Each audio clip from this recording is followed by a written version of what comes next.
drop obviously stopped the clock, and the Falcons were out of timeouts. So there is a lot of controversy over if this was the right call. Should they have just run the ball, let the clock run out? But do you have any issue with the Eagles' failed third down play, Keyshawn? Okay, so it's very simple for us to second-guess the situation because if Saquon Barkley catches the football instead of looking at his hands when he dropped it, we'll be like, oh, that was a great call. I would have probably preferred them to run the football. They rushed for 186 yards plus on the day, 180-something yards on the day. So it wasn't like they were being stopped. I just think at that moment in time, whatever that sequence was leading up to that particular moment, they had stuffed a few runs and they didn't feel comfortable in doing it. So they got cutesy, right? And when you get cutesy, Paul and Joy, sometimes coaches like Kellen Moore decide, I'm going to be smart, I'm going to outsmart the defense. And he did. It was a two-way go. He gave an opportunity for Jalen Hurts. If they would have covered Saquon Barkley, he could have put his foot in the ground, retraced, and got to the first down marker. Right. It's easy to second-guess it now. It really, truly is. I throw that football to Saquon Barkley 100 out of 100 times, man, he's going to catch it most of the time. He really is. It just, unfortunately, it didn't work out for him at that particular moment in time, and now here we are talking about it. Well, I think you have to evaluate the risk here. I'm not somebody who's obsessed with analytics, but I do think that more information is helpful. Yeah. When you're looking at the situation, are you trying to get an extra 3 points? Are you trying to score a touchdown? Or is the priority here, since you're already up, to give the ball back, which you know you will do at this point, with the least amount of time on the clock for Kirk Cousins and the Falcons to drive down and score? Yeah, but in a game time situation, there's a lot going on, right? Coaches have got to be calm. They got to understand. And you would say, well, why wouldn't Nick Sirianni overrule? Well, he may have thought about overruling Kellen Moore, but then Kellen Moore may have convinced him, hey, this is the best third down call that we got. They haven't been able to cover it all night long. Remember, in the first half, we did this and it hit. And so you got all those different conversations, and you trust in a guy you just gave a boatload of money to. This ain't me and you he throwing to. This is a guy who's currently in the National Football League. Right. Well, I mean, yes, of course, if Saquon catches the ball, we're not having this conversation. But Saquon did not catch the ball, so we are having this conversation. And we do have to look at what the right decision would have been. Just run the ball. The right decision was to run the ball. Get the clock going down, timeout with 1 second, kick the field goal, leave, I don't know, 40 seconds on the clock or whatever it would be. Because the Falcons had no timeouts. Yeah. So obviously, they could have still pulled off some miracle and done it. But you want to leave the least amount of time on the clock when you give it back to them. I'm sitting out there and I'm watching the game and I'm like, what am I watching? Like, you could have pulled anybody off the streets to say, all right, what is the risk versus the reward? Now, common sense would be like, yeah, run the ball. You take another 40 seconds off and you give them less time. You kick up the field, then you give them less time to drive downfield. Now, unless you just got this outstanding D, which the Falcons don't. I mean, not the Falcons, but Philadelphia doesn't right now. They're struggling right now defensively. Now, I get it, but no timeouts. You run the clock. You haven't really put any pressure on the ball all night. Like, all night, you haven't got to the quarterback one time, 5 pressures. So I'm like, then they get the ball, just drive it downfield, Ole. They score. Like, I don't get it in this situation, Key. I mean, they didn't think at all, Joy, that, and neither did we sitting at home, think that Kirk Cousins was going to go down the field with 1:30 and some change to go. But with the defense they playing, how could they not think that? But coaches don't think like that, though, Paul. They just Why are they coaches? Man. Why are they coaches? Look, man, I can draw from my own experience. In 1998, we up in Buffalo to clinch the division. We won. We could have ran the ball. It picked up the 2 or 3 yards and not giving Buffalo the ball back. But we wind up throwing it too. Unfortunately for them, it was a completion to me. But at the end of the day, the coaches want to see if he can handle certain situations. I know it sounds crazy. It sounds so crazy. But coaches want to see certain things in a moment of time, too. When they look at certain situations, they testing their players, even though we look at it at home and we go, well, why would they test it in this moment? Who are they testing? They could be testing Jalen Hurts and Saquon Barkley at that moment in time. Saquon Barkley and Jalen Hurts have been paid a lot of money. It's not like these are like rookies trying to find their way. It's almost like giving them the responsibility to close it out. Yeah, do that in the second quarter, right? Like, I understand. Do this. Go ahead, Paul. I get it. I think that, to me, that you're practicing bad habits because, for one, what if that's the Super Bowl?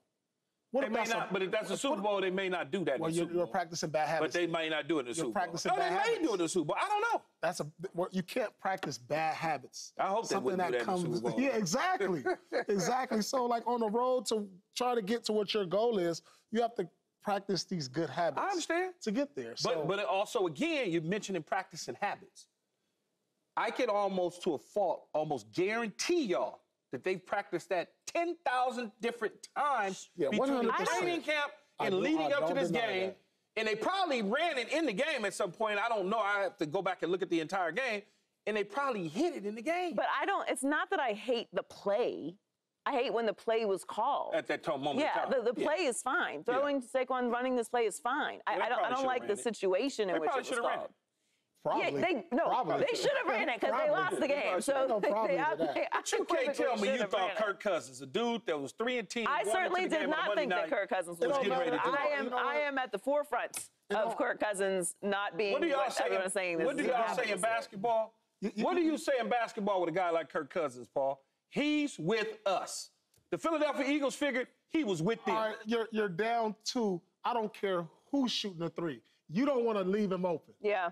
I don't, if the game's on the line, anybody can get lucky. Oh, my God, Paul. I've seen people get lucky. I've almost thrown my shoulder out trying to shoot. You done left so many people open that can't shoot the 3. Come on, man. Not with the game on the line. Not with the game on the line. That's what that was equivalent to.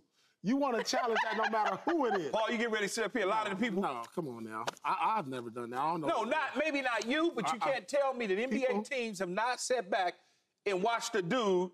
Go on, man, you can shoot. With the game on the line. With the game on the line? Like, this is... You know they ain't closed out on Brody. When Brody be missing them threes, you know they wasn't closing out on Westbrook like that. They like, okay, man, go ahead. Yeah, but I also seen them make something. Yes, you have, and I have too. That's just, listen, just... Run the ball. Sometimes just run the ball. Just run the ball. They got cute, is what it is. And I don't hate the play call itself, but when it was called matters. You have to be smart in situational football. And even if none of us thought that Kirk Cousins, and clearly the Eagles didn't either, think that he was capable of driving down for a game-winning drive, because traditionally he's not great in prime time, and in these moments he still is a veteran quarterback, and they still have a lot of talent, and clearly everyone was wrong. Like, they went out and did it. So even when he hit Drake London on the dagger, I was like, All right, check this out. He'll throw it to the other team. No, check this out, Key. Such a hater. So Kirk Cousins has 29 game-winning drives, career. 23rd all time.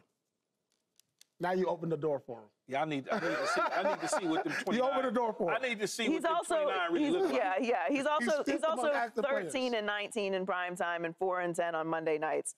So his prior to that, he was 3 and 10. Yeah, his prime time record not so great. But last night shut everyone up. Yeah. But is this the same Eagles team that we saw lose 6 of their last 7 games last year? I don't think they are.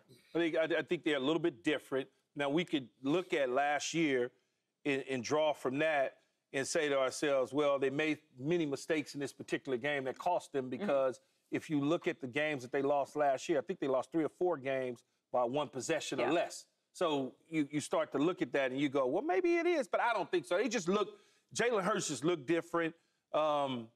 It just was a different situation last night. And they made a bonehead decision by going for the throw instead of the run and not using the clock to their advantage. And they wind up giving Kirk Cousins too much time. But I don't think that this is the same team. I still think that they're going to win the NFC East. Yeah, I don't think it's the same team as last year. They had a nice win in week 1. It's been kind of a weird start to the season for everyone.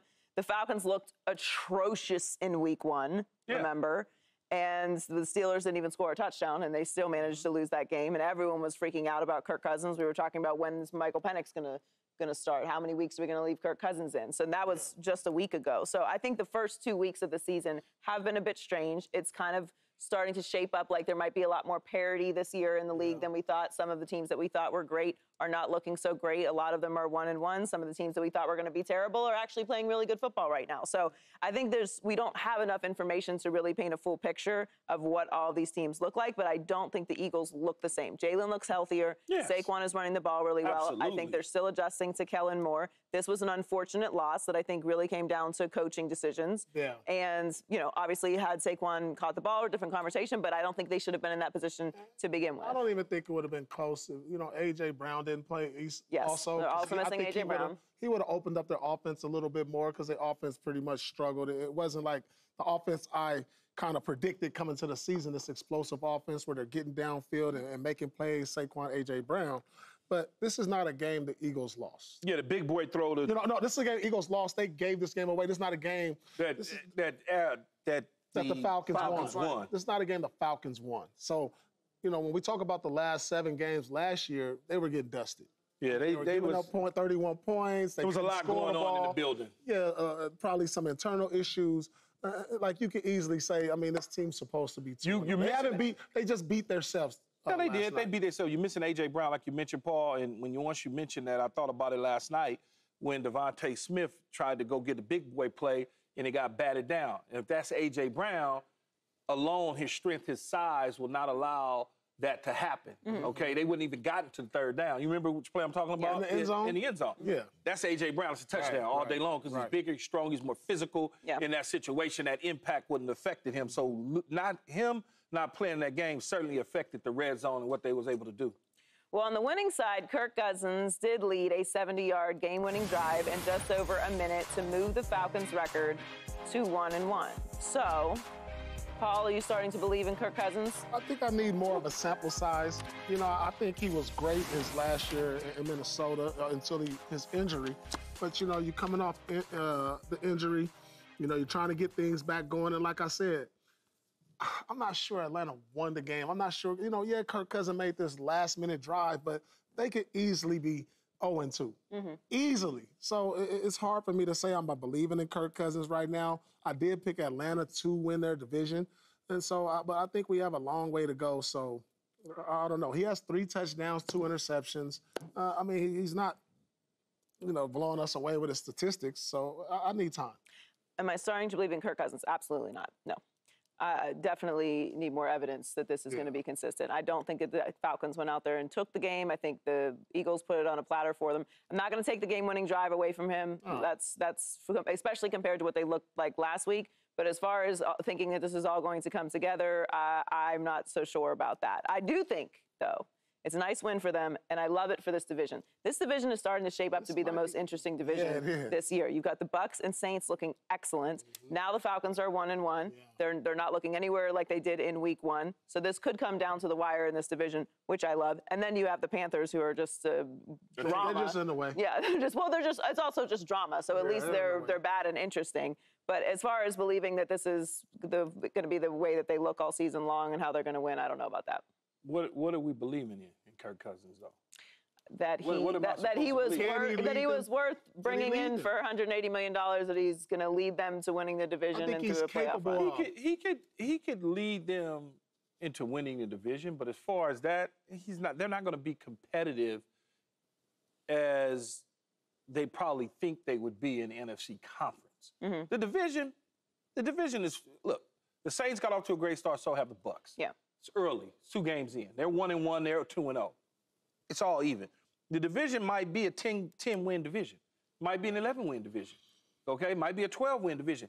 It's going to always be stacked up. They all going to be right up against each other coming down to the last couple weeks of the NFL season. You spend $180 million on a quarterback, or you bring in a veteran quarterback with a bunch of young, talented receivers and a running back and a young offensive line and a nice defense and a new head coach, because you believe that you can make some noise within the conference. Yeah. I don't think Kirk Cousins can make any noise within the conference, because the longer you go, the more games you win, the bigger it gets, the more, you know. So I think eventually it's going to get to him. The more pressure it comes to bear. It feels like Kirk Cousins will show me what he's always been, which is a guy that can't finish the deal. I like him personally. Nice guy. Nobody's talking about his personality. No, you know, I'm just saying, I like him personally. Nice guy and everything, but I don't believe that they will be advancing deep into the playoffs that you paid the $180 million for. Yeah, listen, I think Kirk is one of the best maybe ever at getting a bag. Kirko chains. Okay, I love that for him. He has paved the way on these short-term, fully guaranteed contracts, and someone is ready to give it to him at all times. And I think it's because he comes in, he's a stabilizer, he's a veteran, he's liked in the locker room, he is going to win you some games. As far as if he's going to take the next step, he's been in the league 12 years, he has 1 playoff win. Yeah. I think he's the type of quarterback. I don't know what I'm supposed to do with that. If I could put him on the San Francisco 49ers, he'd win a Super Bowl. If I could put him on that type of team, though, like he needs pieces around. He needs everything. Yeah. He needs everything. He can't be the main ingredient for you. There's only like 3 quarterbacks like that in the NFL, Key. That don't need everything. That don't need everything. I understand that. But he is, I'm talking from his age, the point where he's been in the league for a very long time. Yeah. For him to get to the Super Bowl, he's got to be on the San Francisco 49ers. Yeah, I mean, I don't know that anyone expects Atlanta to be a Super Bowl team this year, but they certainly are a playoff caliber team and could make some. Don't tell that to Raheem Morris and Mr. Arthur Blank. Well, okay. They don't tell them that. They paid that money. Other than Coach Morris and Arthur Blank, I think the rest of us are thinking that the Falcons have a lot of nice talent and potential, and that Kirk Cousins puts them in a good position to be competitive within this conference. And I think this conference is very interesting. This division. I think the division is incredibly interesting. We did not expect to see this from the Bucs or Saints. Yeah, it's shaping up that way. Unless Bengals, Baltimore. Now, you're slipping on the AFC West, though. Y'all, we sleep on the AFC West because all we paying attention to is Kansas City. We're not paying attention to the sneaky Raiders because they don't have a quarterback for us, but they got a defense. And we're not paying attention to the Chargers because Harbaugh just got there, and we're like, eh.